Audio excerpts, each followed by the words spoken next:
I saw another vision. In that vision, I saw a big plane breaking through the skies. And that plane carried the flag of Israel. And then as I looked, I saw written on it, Royal Israel Air Force. And then I saw it begin to bomb, sending bombs, bombing cities on the ground. And I heard the Lord speak to me that there would be a war which will erupt concerning Israel. Now Israel and Iran on the brink of all-out war. A new phase of war.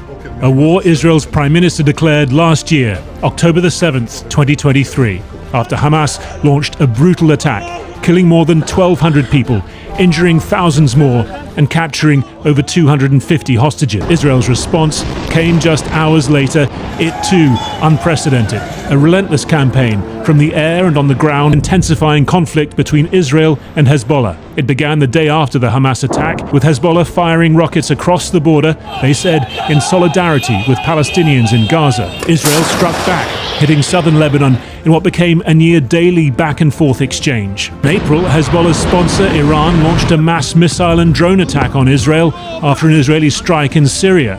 Disarray after the pager and walkie-talkie attacks, Hezbollah is about to be decapitated. Israel's first airstrike kills a senior commander, Ibrahim Akil, along with 37 people in a crowded residential area of southern Beirut. Wave after wave of Israeli airstrikes follow over the coming days. It's the deadliest assault Lebanon has seen in decades. On the 25th, Hezbollah launches its first ever strike on Tel Aviv. The missile, supplied by Iran, intercepted before it can reach its target, the headquarters of Israel's spy agency, Mossad. But for Israelis, the long-feared prospect of thousands of Hezbollah rockets raining down on Israel is, so far, not happening. The 27th of September is a pivotal day. Israel's Prime Minister ends all talk of a 21-day ceasefire at the UN General Assembly. There is no place in Iran that the long arm of Israel cannot reach. And that's true of the entire Middle East.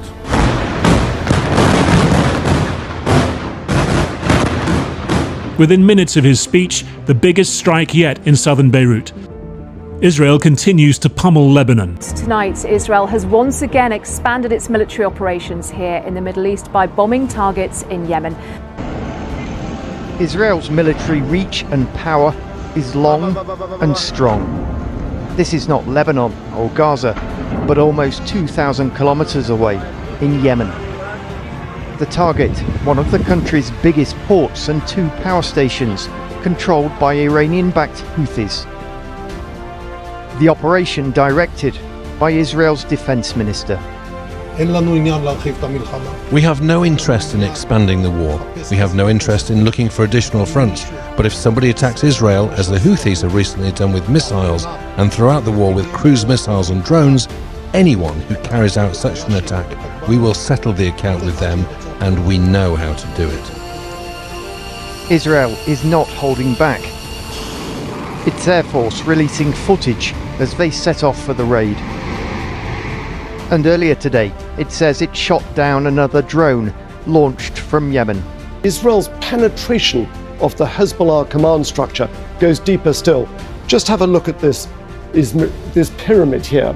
The Israeli military says that it has assassinated all of these senior Hezbollah commanders. So just how has this Israeli campaign been able to penetrate Hezbollah security so comprehensively? Once the Israelis located Nasrallah, their Air Force F-15 warplanes reportedly dropped 80 bunker-busting bombs. They hit the underground cellar in South Beirut and Dahia, where he was meeting top commanders. So it's clear that Hezbollah's security is deeply compromised by Israeli intelligence. Early hours of the 1st of October, Israel's military moves in what it calls limited and targeted raids on Lebanese territory. Just hours later, Iran launches its second direct attack on Israel. This one bigger in scale and ambition than the first in April, ballistic missiles raining down across Israel, air bases sustaining damage. Israel's missile defense system intercepts much of the barrage, or buildings reduced to rubble. With each day, Israel strikes deeper into Lebanon and deeper still into the capital. This strike on a wealthy area of downtown Beirut. Nobody here was expecting to be so close to destruction. Then, overnight, one of the fiercest bombardments in Beirut so far.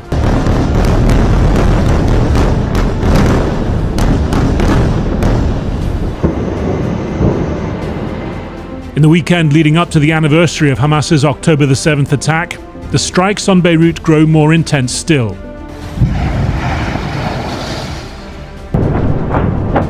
In Israel, the Prime Minister reminds the world that his country will respond to Iran's attack. ישראל החובה והזכות להגן על עצמה ולהגיב על התקפות אלה, וכך נעשה. And as the anniversary comes, there are more strikes on Beirut. While Iran insists it doesn't want any more escalation, the world is on edge, waiting for Israel's latest response. I want us to pray. I want us to pray. Oh, yes. Because there's a promise that every person who prays for the peace of Jerusalem, they shall prosper. Oh, yes. Are you hearing me? Oh, yes. Every person that prays for the peace of Jerusalem, they shall what? They shall prosper. Psalm 122, verse 6 to 9. 1, 2, 3, go. Pray for the peace of Jerusalem. They shall prosper that love thee. Peace be within thy walls, and prosperity within thy palaces. For my brethren and companions' sakes, I will now say, peace be within thee. Say, O Lord, O Lord, I decree and I declare, I decree and I declare, peace over Jerusalem, peace over Jerusalem, peace over Israel, peace over Israel, in the mighty name of Jesus. in the mighty name of Jesus. Say, every nation rising up against your chosen people, against your chosen people, let it perish. let it perish In the mighty name of Jesus. in the mighty name of Oh, Jesus. come on, make a prayer, make a prayer, make a prayer.